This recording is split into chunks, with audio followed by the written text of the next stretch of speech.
Made the bird of paradise fly up your nose. Bed down, caress you with his toes.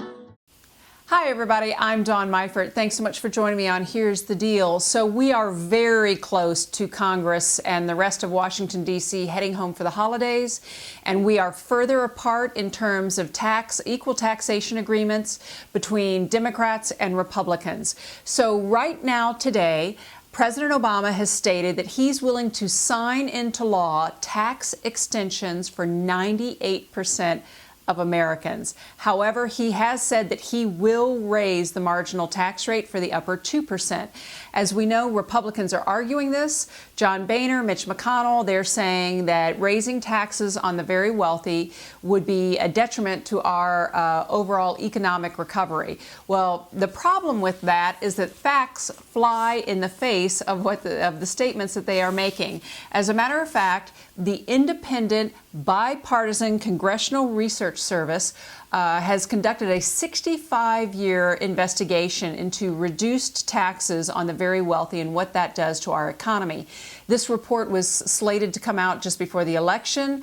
Republicans squashed it. They were able to block the release of this report. But basically, here's what the report says, that from 1945, in 1945, wealthy Americans, that top 1%, had about 4.2% of the overall wealth in their pocket, the wealth of the nation. Now, if you fast forward to 2007, that 4.2% had grown to 12.5%. At the same time, there has been no correlation whatsoever between lower taxation on the rich and economic growth or development. As a matter of fact, we have seen our schools slide backwards, our investment in technology slide backwards, our roads, our bridges, our infrastructure is really starting to come undone. So look, here's the deal.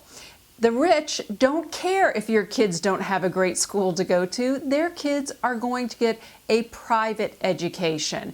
They don't care if the infrastructure is not working for you because they have enough money to make sure that it works for them. So as everyday citizens, what can we all do? We can contact our congressmen, we can contact our senators and let them know that we support President Obama's agenda here, where we're going to extend our tax cuts for the middle class and raise the taxes on the upper 2%. These tax cuts enacted under George W. Bush were only supposed to be temporary.